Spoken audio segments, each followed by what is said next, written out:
Beneath the austere gaze of Mount Taygetus, in a realm where iron and willpower are valued far above gold, the first cry of a newborn resounds, a clarion call marking the arrival of Sparta's future, a potential shield-bearer, or the matriarch of indomitable lineage.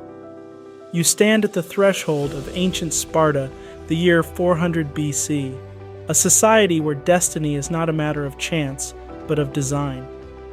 Every breath, every cry, every step of both boys and girls is a note in the grand symphonic masterpiece of the state. Steel yourself for an odyssey into a civilization where life is but a thread in the fabric of an unyielding social tapestry. This is the Spartan story. Birth and infancy in Sparta, birth to 7 years old.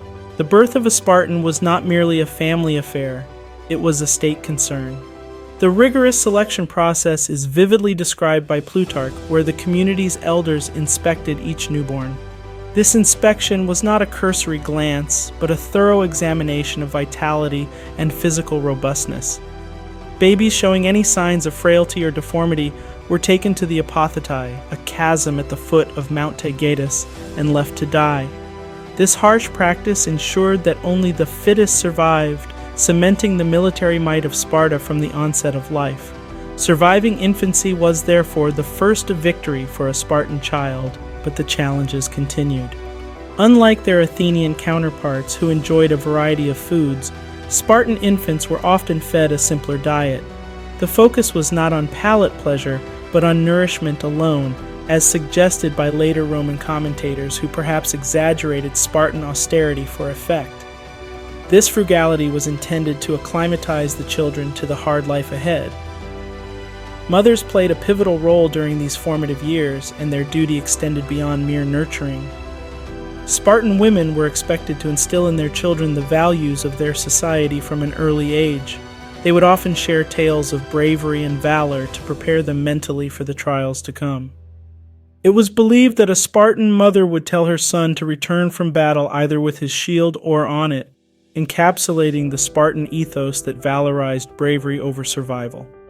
Moreover, Spartan nurses also contributed significantly to the upbringing of young Spartans. Alcman, a lyric poet of Sparta, suggests that nurses were regarded with great respect and were expected to imbue the infants with the hardy Spartan spirit. From the tender age of 3 or 4, boys were encouraged to engage in group play that mimicked the adult world's hierarchies and disciplines. Even these early games were a part of the socialization process, molding them into beings for whom competition and dominance were second nature. As for the girls, they were not exempt from the state's intervention. Although not subjected to the same inspection as boys, they were also raised to be strong and healthy. The society expected them to eventually produce robust Spartan warriors, and thus from a young age, they too engaged in activities that would ensure their fitness for this role. This expectation laid the groundwork for their later physical training, which was unique amongst Greek city-states for its rigor and intensity. Thus, in the very cradle of Sparta, we see a society uniquely devoted to its ideals.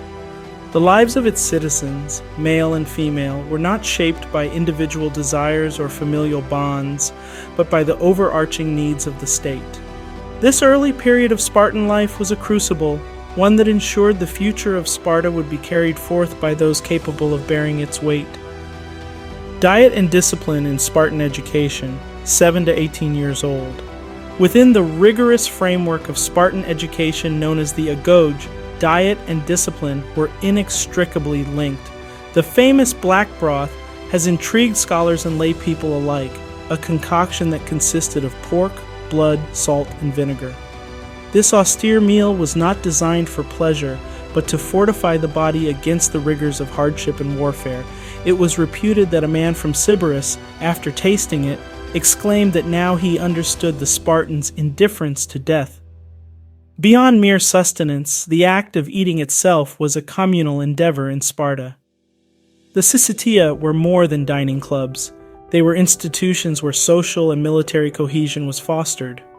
From the age of 7, boys dined with adult male citizens, sharing the same coarse food, which included the black broth and barley meal, the staples of their diet. This was not just a lesson in frugality. It was a conscious act to prevent the development of gluttony or fastidiousness in tastes. The discipline within the syssitia was severe. Boys were taught to eat in silence unless asked a question. Their responses had to be pithy and thoughtful, reflecting the Spartan valorization of economy of speech. This was indicative of the larger Spartan philosophy that speech, like everything else, should be efficient and potent. The youth were also expected to observe their elders and learn from their conversations about governance, ethics, and strategy. Another intriguing facet of the Spartan regimen was the institutional encouragement of stealing food. Far from being a sign of moral laxity, this was a pedagogical tool. The boys were purposefully underfed and then encouraged to steal to supplement their rations. However, if a boy was caught, he was punished. Not for the theft, but for the lack of stealth and cunning it demonstrated. This served a dual purpose. It honed the boys' survival skills and ingrained a high level of tactical thinking necessary for successful raids, which were a part of Spartan warfare. Moreover, boys were subjected to regular tests of endurance. They walked barefoot, bathed in cold river waters, and participated in the diamastagosis, a discipline contest where they were flogged and expected to bear pain stoically. This ritual was not merely punitive, it was didactic, teaching the young Spartans not only to endure pain, but also to embrace it as an inextricable component of life and war. In these formative years, the Spartan youth were sculpted not only in body but also in mind. They learned that life was communal, that sustenance was earned, and that discipline was paramount. The ethos of this unique city-state did not permit deviation from the collective norm, and through their communal meals and shared hardships, the Spartan boys were not just trained to survive, but to excel as a singular, cohesive unit, a reflection of the Spartan phalanx that they would one day join.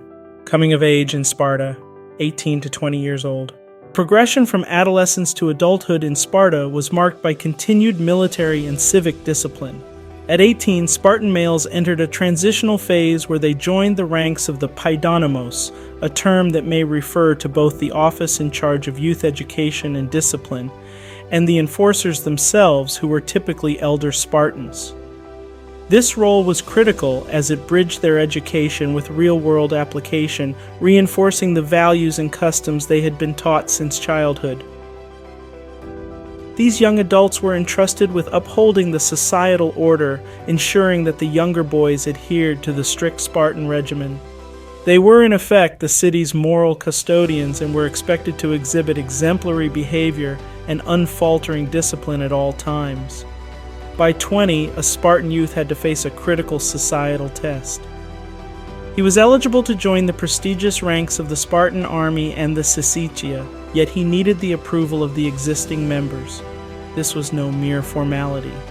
Entry to the communal messes was by rigorous selection, where each member had to approve the newcomer, with votes cast by leaving bread loaves in favor or against the candidate. This ritual ensured that only those who had truly absorbed and exemplified Spartan values were allowed into the inner circle of Spartan citizen soldiers. The syssitia's approval was a threshold that, once crossed, marked the young Spartan as a homoioi, one of the equals, the full citizen soldiers of Sparta. This transition was a moment of profound importance, as it also signified his readiness for marriage and increased his responsibilities towards the state. Even after attaining this status, the young Spartan's life was still highly regimented. Although now considered a man, his time was divided between military training, communal eating, and participating in the Krypteia, a secret police force meant to instill fear among the Helot population and keep them in check through random acts of violence. While the existence and exact nature of the Krypteia are debated among historians, it's often referenced as an extreme form of Spartan discipline and control. During this period, personal valor and conformity to the Spartan way were the yardsticks against which a young man was measured. The austere upbringing and stringent controls did not ease up as Spartans neared adulthood. Instead, they crystallized into the duties and expectations of a full citizen. The relentless wheel of Spartan society continued to turn, powered by the rigorous training and unquestioned discipline of its citizens, ensuring that Sparta remained a formidable military force in ancient Greece. Adulthood and citizenship in Sparta, 20 to 30 years old. Adulthood in Sparta was not the start of autonomy, but rather the continuation of service to the state. Spartan men who became full citizens at 20 were already veterans of a disciplined upbringing, now poised to apply their rigorous training to both military and civic life. The Spartan military system, particularly the phalanx, was not just a fighting formation, but a societal metaphor. The hoplites stood side by side, shield to shield, each man's shield protecting the warrior to his left. This interdependence was a physical manifestation of the Spartan social order. A Spartan warrior's worth was measured by his ability to contribute to the collective strength of the unit. These years were dominated by readiness for war, and the Spartan soldiers would continually hone their skills through drills and exercises to maintain their edge. For the Spartan woman, reaching 20 often meant entering into marriage, which was another state-orchestrated aspect of life. Marriage was not based on personal affection, but rather viewed as a civic duty to produce new generations of warriors. Spartan women, while expected to bear and raise strong children, were afforded a surprising degree of independence by the standards of the time. With their husbands away, women managed not only the household but also familial estates. This control over land and economic resources was acknowledged by contemporaries like Aristotle, who noted the substantial freedoms and responsibilities of Spartan women in politics. They could exercise economic power, participate in inheritance, and were also involved in the religious and cultural life of the city.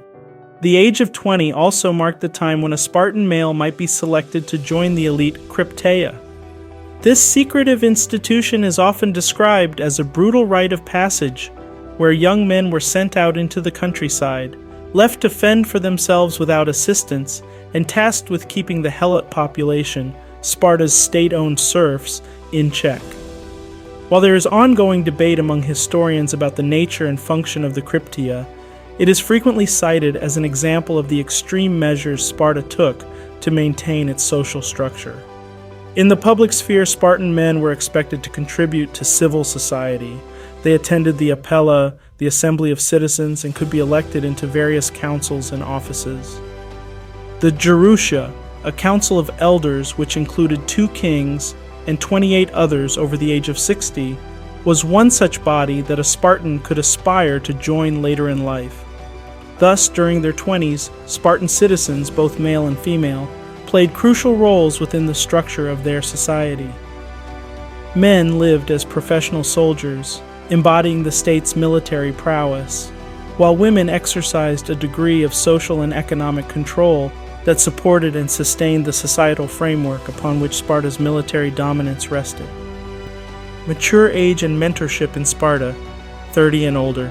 As the Spartan male crossed the threshold into his 30s, his role within Spartan society deepened. No longer solely a warrior, he was now a guardian of Spartan tradition and a participant in its governance. At 30, he gained entry into the Apella, the citizens' assembly, where he could voice his opinions and cast his vote on issues ranging from foreign policy to domestic affairs. The Apella was an egalitarian institution where each male citizen had the right to speak and influence the polity's decisions, a critical function in maintaining the militaristic and communal ethos of Sparta. Marriage, if not already undertaken, became a priority.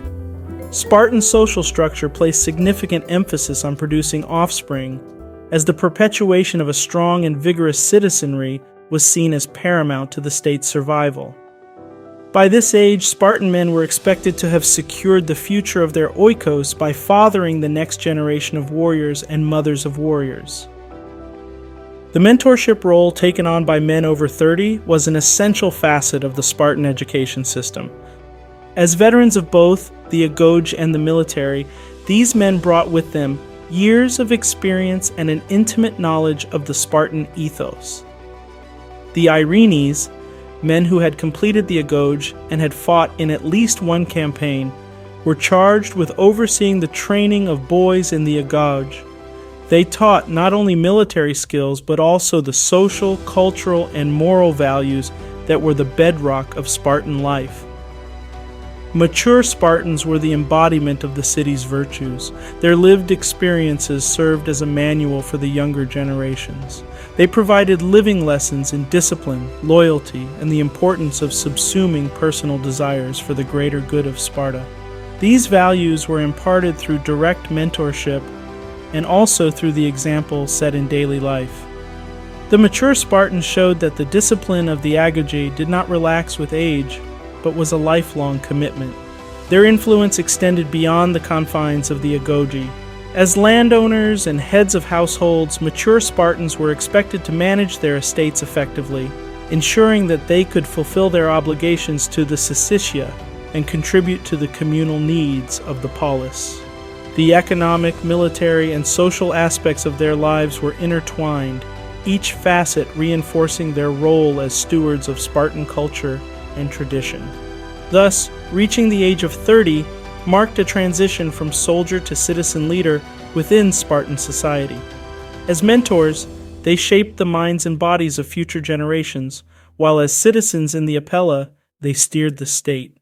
Through their actions and decisions, they ensured that the Spartan way of life endured, a constant cycle of renewal as Spartan boys were forged into men under the watchful guidance of those who had walked the path before them. A life of a Spartan, male or female, was marked by the state's imprint from cradle to grave. The Spartans have left an indelible mark on history as a society singularly focused on the art of war and the cultivation of a warrior ethos. Yet, this focus came at a cost: the suppression of individuality and a reliance on a brutal regimen that left little room for deviation. If this narrative resonated with you, do support us.